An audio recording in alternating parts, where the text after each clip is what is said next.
Hello friends, welcome back to my YouTube channel. तो आज की इस वीडियो में हम डील करेंगे फार्माकोलॉजी की यूनिट 4, जो कि एक बहुत ही इम्पोर्टेंट यूनिट है, क्योंकि इस यूनिट से आपके एग्ज़ाम में एक बड़ा क्वेश्चन देखने को मिलता है जो कि 10 मार्क्स का आता है।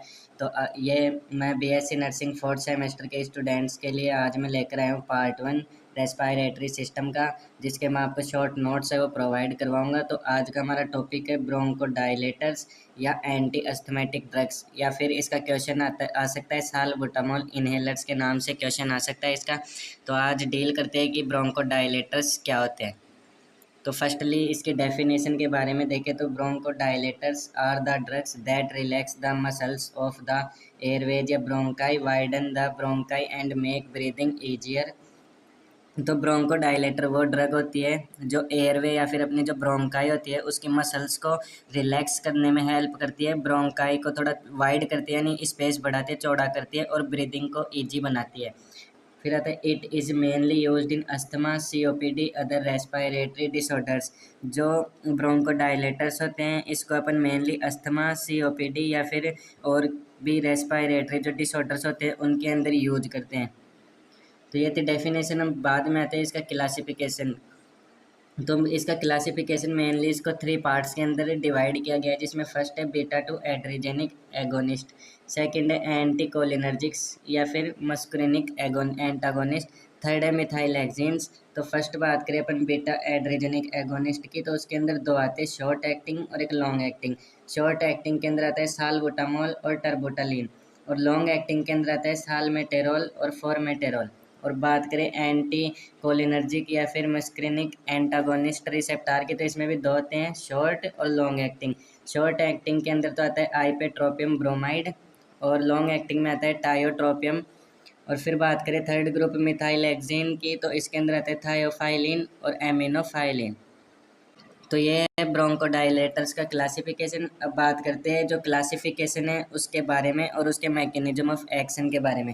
तो फर्स्ट ग्रुप आता है अपना बीटा 2 एड्रेजेनिक एगोनिस्ट। इसके अंदर एग्जांपल है इसके शॉर्ट एक्टिंग में सालबुटामॉल, जिसको एल्बुटेरोल भी बोलते हैं, और है टर्बुटालिन। और लॉन्ग एक्टिंग के अंदर आते हैं सालमेटेरोल और फॉर्मेटेरोल। अब बात करते हैं बीटा एड्रेजेनिक एगोनिस्ट जो ड्रग्स होती है उनके मैकेनिज्म ऑफ एक्शन की, कि कैसे बॉडी के अंदर वर्क करती है। तो beta 2 adrenergic agonist stimulate beta 2 receptor in bronchial smooth muscles ब्रोंकोडाइलेशन।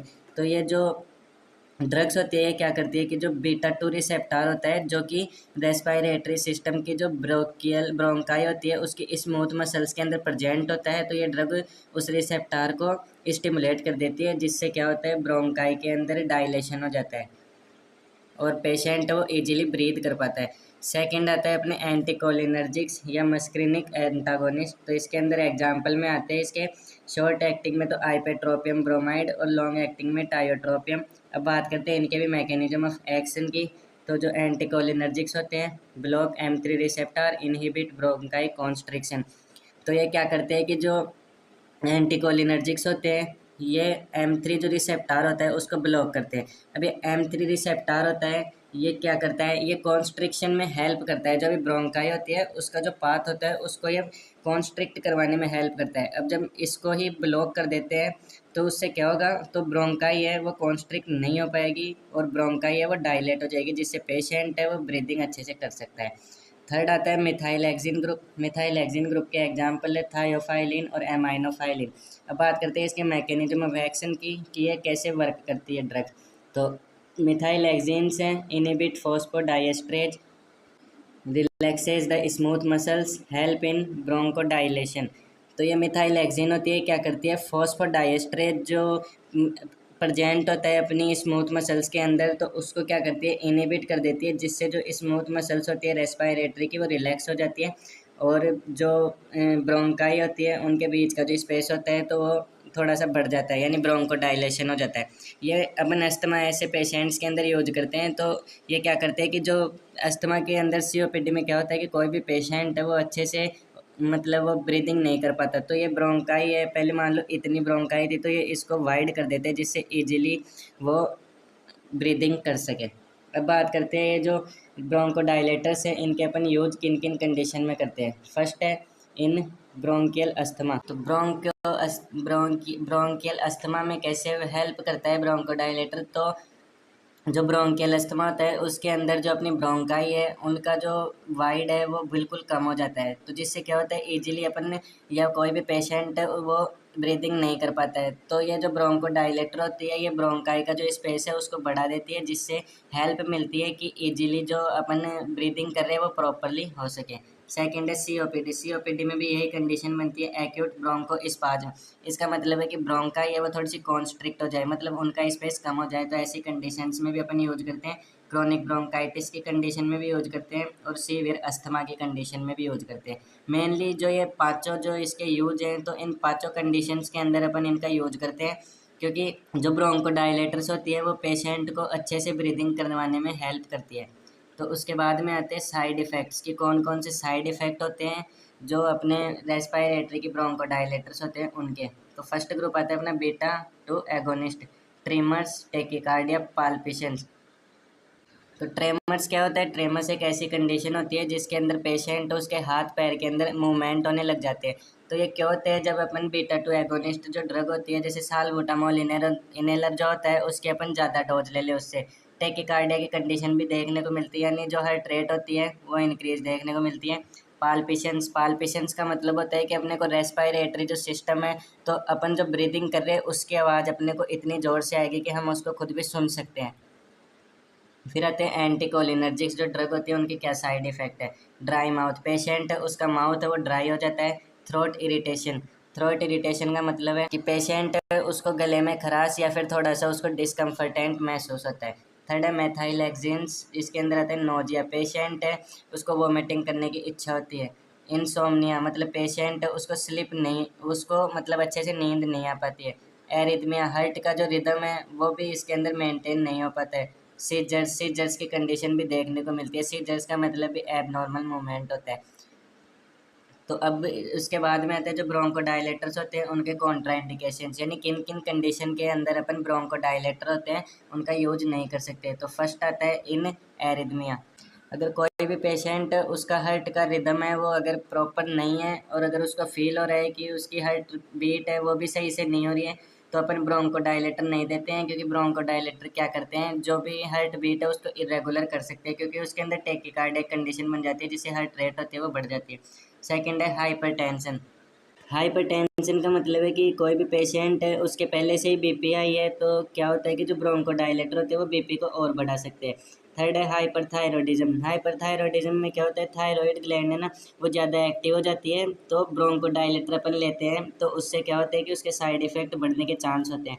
फिर आता है सीजर डिसऑर्डर्स। सीजर डिसऑर्डर्स का मतलब कि जिन्हें मतलब ऐसे पेशेंट जिनको दौरे आते हैं उन्हें मिथाइलएक्सिन जो ड्रग होती है ना वो अपन प्रेफर नहीं करते हैं। फिर आता है ग्लूकोमा। एंटीकोलिनर्जिक्स जो अपन ड्रग लेते हैं तो वो ग्लूकोमा की कंडीशन क्रिएट कर सकते हैं। फिर आता है यूरिनरी रिटेंशन। यूरिनरी रिटेंशन की कंडीशन भी पेशेंट है उसके अंदर हो सकती है एंटीकोलिनर्जिक्स जो ड्रग है उनको लेने से, मतलब जो यूरिन है वो अपन पास आउट नहीं कर पाते, वो किडनी के अंदर ही स्टोर रह जाता है। फिर आता है peptic ulcer disease. Peptic ulcer disease के अंदर जो मिथाइल एक्सिन है वो जो पेट जो अपना स्टोमक होता है उसकी जो वॉल होती है तो उसको इरिटेट करती है। कौन सी ड्रग? मेथाइल एक्सिन के अंदर जो ड्रग्स आती है वो। फिर आता है लीवर डिजीज। कोई भी पेशेंट है जिन्हें लीवर प्रॉब्लम है उनमें जो मेथाइल एक्सिन ड्रग है उनका मेटाबॉलिज्म है वो अच्छे से नहीं हो पाता है, जिससे उनका लेवल है वो बॉडी के अंदर बढ़ जाता है। तो ये इन कंडीशन के अपन ब्रोंकोडायलेटर जो ड्रग होते हैं उनका यूज नहीं कर सकते। उसके बाद में आते हैं नर्सिंग रेस्पॉन्सिबिलिटी, कि नर्स का क्या रोल होता है पेशेंट के प्रति जब वो पेशेंट है उसको ब्रोंकोडायलेटर प्रोवाइड करवाती है। फर्स्ट है monitor respiratory rate, SpO2 and heart rate. जो भी नर्स होती है उसको जो पेशेंट है उसकी रेस्पिरेटरी रेट चेक करनी चाहिए कि पेशेंट ये रेस्पिरेशन है ज़्यादा ब्रीथ कर रहा है कम कर रहा है। SpO2 मतलब कोई भी आर्टरी है उसके अंदर ऑक्सीजन का लेवल कितना है, और हार्ट रेट भी चेक करते हैं। हार्ट रेट मोस्टली चेक इसलिए करते हैं क्योंकि जो हाइपरटेंशन की कंडीशन होती है उसके अंदर अपन पेशेंट है उसको ब्रोंकोडायलेटर्स नहीं दे सकते। सेकंड आता है teach correct inhaler technique. Patient होता है उसको अच्छे से बताते हैं कि भाई ऐसे आपको जो इनहेलर है उनका यूज करना है। अगर मान लो पेशेंट है उसको नहीं पता कि कैसे यूज करना है तो वो भी उसके लिए डिस्कम्फर्ट हो सकता है। फिर ऑब्जर्व साइड इफ़ेक्ट। जो ब्रोंकोडायलेटर्स के साइड इफ़ेक्ट है नर्स उनको ऑब्जर्व करती रहनी चाहिए। फिर आता है पेशेंट को एजुकेट करें, जो भी डस्ट या फिर जो स्मोक है या फिर सेकेंड हैंड स्मोक है, इन तीनों चीज़ों से पेशेंट को बचना चाहिए, क्योंकि ये पेशेंट के अंदर ब्रोंको कॉन्स्ट्रिक्शंस की कंडीशन को क्रिएट कर सकते हैं। सेकेंड हैंड स्मोक का मतलब है कि जो पेशेंट है स्मोकिंग कर रहा है, उसके पास अगर आप बैठे हो तो आपके ब्रोंको कॉन्स्ट्रिक्शन होने के चांस हो जाते हैं। तो आज का अपना टॉपिक था ब्रोंको डायलेशन। तो आई होप आप सभी को समझ में आया होगा, और ये एक इम्पोर्टेंट टॉपिक है। ये आपके 10 नंबर के मार्क्स के हिसाब से एक स्टार क्वेश्चन बन जाता है। अगर आपको वीडियो हेल्पफुल लगती है तो वीडियो को लाइक शेयर और चैनल को सब्सक्राइब करें। मिलते हैं नेक्स्ट वीडियो में पार्ट 2 के साथ।